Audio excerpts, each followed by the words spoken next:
What I'd like to review today for you is a Sako Finnlight rifle chambered in 308.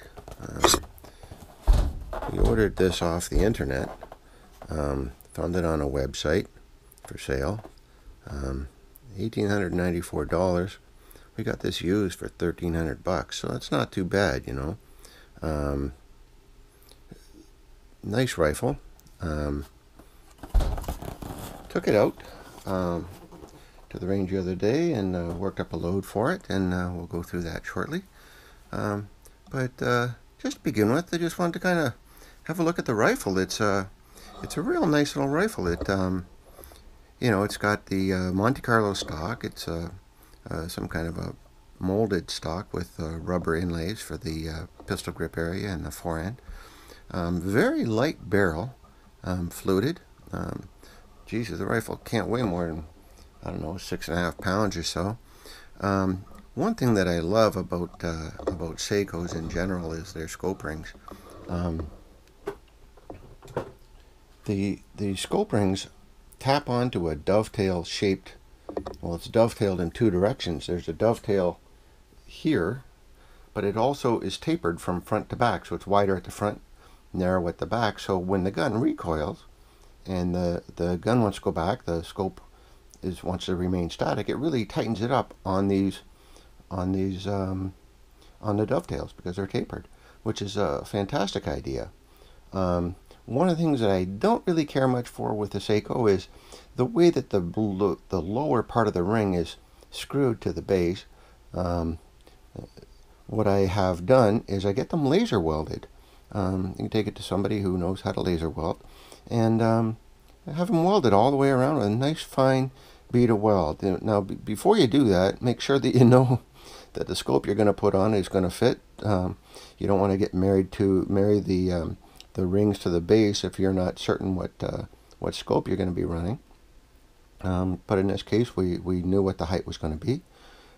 So these rings, we got them welded, and laser welding is kind of nice because it doesn't induce a lot of stress into the base, and because these bases are tapered and they have to fit on that dovetail, if you were to MIG weld them or even TIG weld them, you'll generate enough heat that you'll distort the bases a little bit, and then you have to kind of true them up, which isn't the hardest thing to do. You just kind of get in there with maybe a triangle shaped file and file it and kind of smooth it off. And if you're diligent with some hand-working tools like files and stones, you can get it pretty good after there is distortion. So not the end of the world if that's your only option. Just got to do a little extra work afterwards, but laser welding is by far the way to go.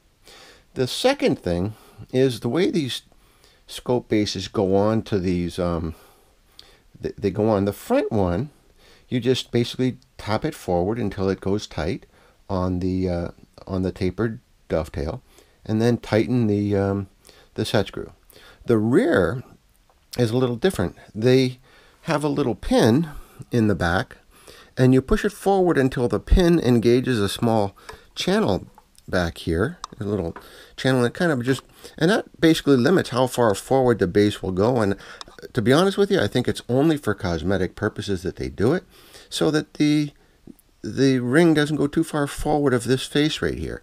And I am assuming that manufacturing tolerances kind of make it so that they can't maintain a kind of a consistent positioning on that, so they put the pin in there. And again, I'm just assuming, but what I do is I knock that pin out from the base. Just take a punch and knock that pin out, and then take some very sophisticated shim stock, a pop can. Aluminum pop cans are just the right thickness. This is what's in there. There's a little strip of pop can material on both the left and right sides, and that keeps it centered. And you just kind of cut a little strip that fits in there and tap it on, and it'll go tight. You tap it forward until it's tight onto those shims. If for some reason your particular rifle was way out of spec dimensionally for some reason, I suppose you could always use a different thickness of shim stock. You can always buy it. You can maybe find other materials around the house, maybe from some packaging or something, just anything of a certain thickness, and whatever it takes to get it centered.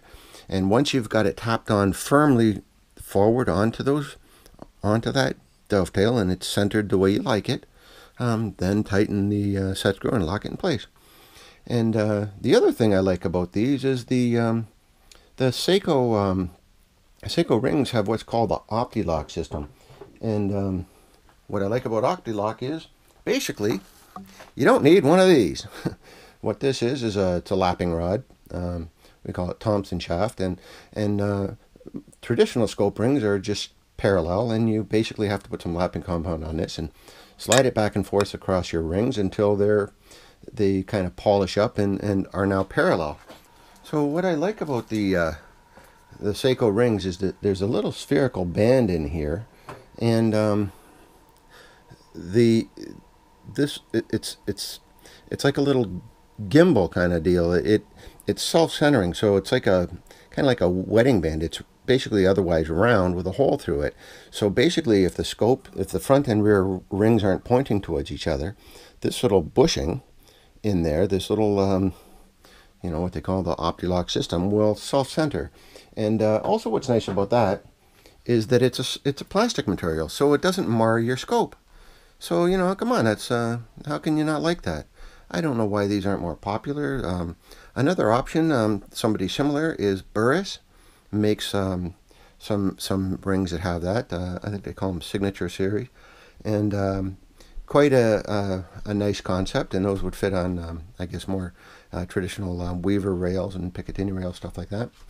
But anyways, yeah, it's a real nice ring. I can't say enough about that particular design, and it's just a compliment to the Sako action as a whole, because Sako makes a fine action. Their triggers are excellent. I've never seen one that didn't shoot really well. This one here, I'll get into, I guess, my load development a little bit, and starting from I guess the worst group first. This is fired from 80 yards, so I loaded a load here with 43 grains of Varget, and now, I was fired from a rickety, I'm calling it a rickety bench, but it was a card table, a fold-up card table, and it was by far, far from stable. It was wiggling all over the place, and it was all I could do to hold the rifle still. But what I'm shooting here is 155 grain Sierra Match King bullets, 43 grains of Varget, and the overall length was 2.908, using just some DA cases. These are kind of cases that I use for practicing. They're just good cases for load development, because I don't like using my really good cases for load development, because you kind of make them, they end up mixed and matched, and it's just not as good for, I guess, long range accuracy. But anyways, yeah. So fired from a not very stable platform, and from 80 yards, not too bad. That's let's just call that the worst case scenario. 1.563. I measured it to at 80 yards, so little less than 1.5 minutes. Now, again, that's the worst group that we tested. Next one better was 1.429.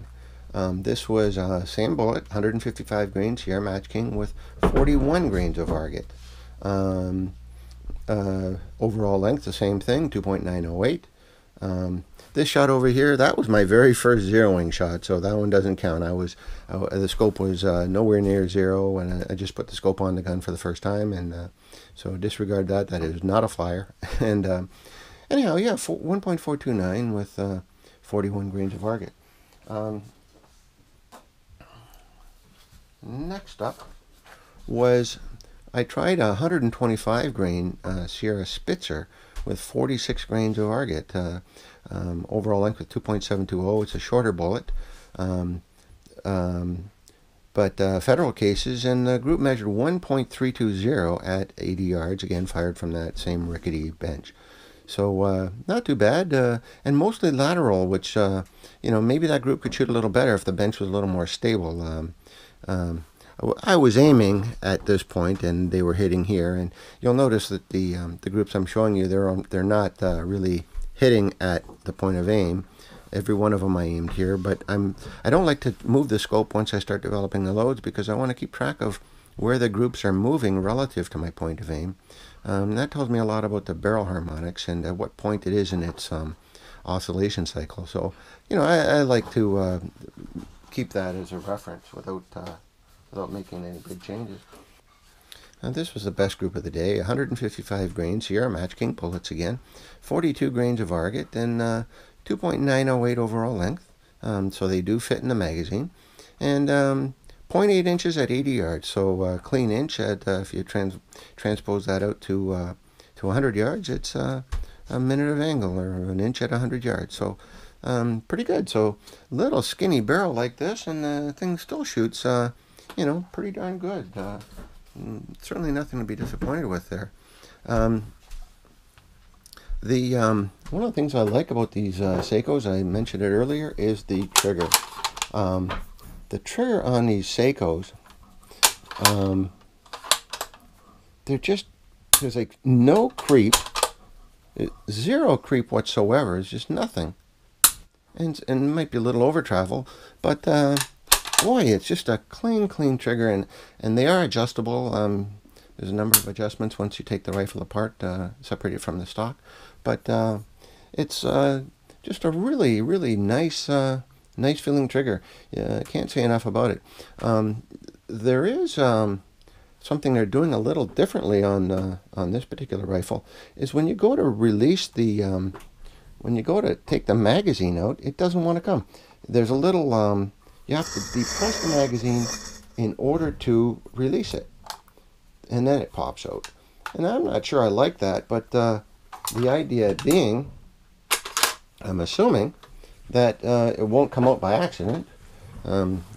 These are not inexpensive magazines to replace, and I guess it'd be pretty upsetting if you were to lose one while you're out hunting. So you got to take the good with the bad, I suppose. I think that's Sako's way of protecting the hunter from mistakenly losing his magazine, which is a pretty nice idea. Another thing that I like about Sakos in general is the bolt lug. If you take a look at this, this is all solid at the back. Well, how about we just take the bolt right out of there for a second. Take a look at this bolt, okay? The bolt is it's a solid piece of metal at the back of the bolt. The firing pin is down in the bottom, and it's not along the center line, and it's nowhere near any of the lugways. What I like about that is, if you think about what happens with an overpressure round, if for some reason, you were to put a round in there that was to rupture, the case ruptured and the gas has to escape. And if the case splits, that pressure is going to come back. And that pressure is going to come back along the lugway, okay? And where's it going to go? It's going to go back along that lugway. Some of it will leak out, of course, in this clearance area. And you can see that they've even got some clearances here where the bolt the lugway terminates. And that will help vent any overpressure. But once the pressure does get to the back, it's basically going to hit this flat wall back there and dissipate to the side. It's not going to come back and hit the shooter right in the face. Now, if you look at a Remington, for example, it's pretty much a clean flow all the way to the back, right through the center of the firing pin, and all along the lugway. And it's quite a large lugway, so it really kind of promotes the pressure to flow backwards. And I've seen where people get hurt from that. The Remingtons do have a hole over on the side right in this area to help vent the gases as a safety feature, but I don't think Sako felt the need to put that in there. Anyways, it's an interesting point. It's a little bit safer when you think about it. So I like that. Whether that was their intention or not, it's a hell of a nice thing. But you know what? We'll take the rifle off the stock and just show you the trigger real quick. We'll have a peek at that, and let me see, what do I need here? So we'll take it apart. We'll separate the action from the stock. It's hard to work around the camera, you know. So take a look at that. The trigger guard is it's all aluminum, so again part of how they keep it light. But we'll have a look at the stock inletting here. It's kind of almost a soft. The whole thing is, the stock is kind of a rubbery material, and the trigger, you can see it's quite a nice little trigger, and they have some screws to adjust. I guess probably the creep, and then there's a little nub that they put right here on this little latch for the magazine. There's a little bump right there, and I don't know if a guy could stone that off or anything if he didn't like that feature, but basically that's what catches on the lip of the magazine, and that's the reason why you have to push the magazine up to get it to release. But you know, you got to hand it to these guys. They do a pretty nice job, you know. One thing that's a little bit different, I've noticed from earlier models of Sako Actions, is this recoil lug is now part of, it's now a much smaller recoil lug than previous models. Previously, the recoil lug would protrude down here quite a bit, and now they've made it smaller, and I'm not sure I like that, but that's what they did. So I think they're trying to cut costs and keep the steel billet size a little bit narrower from top to bottom when they do the machining. Yeah, they're relying on the plastic to deflect a little bit, so it keeps it nice and firm. It's not a bedded action or anything. That's one for the back, and this is one for the front.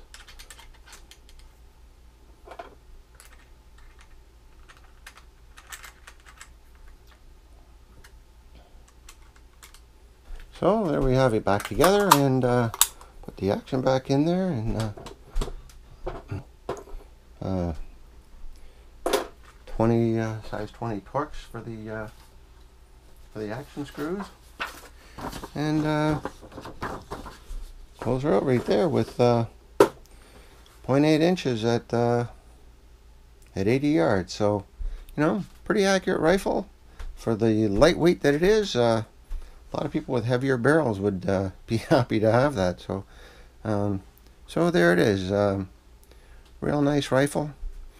We'll get back to you with a review of the scope. We'll do that separately, but that's we'll close out the video with that. That's a Leopold Mark AR Mod 1 3-9x40 matte finish with the mil-dot reticle. So we'll have a look at that shortly. And yeah, what I like about it is tactical turrets. I like tactical turrets. If you don't have tactical turrets on your rifle, we can't be friends. I think you just have to have that. I don't know why they are not more common, but if you're any kind of a shooter, long range shooter especially, you have to have that. I see a lot of rifles out there with caps over those turrets, and boy, oh boy, I just think that's just, it's my opinion, of course, but you know, once you get used to using tactical turrets, you never want a rifle without them. So we'll take a look at that.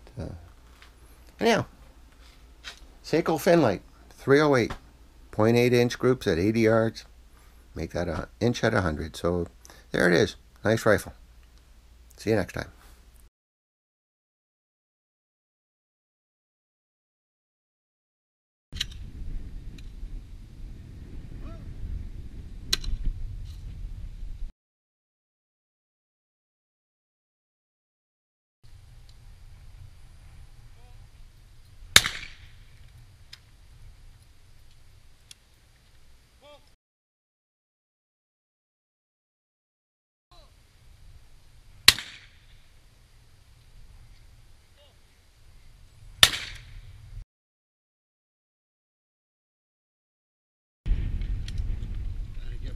the left.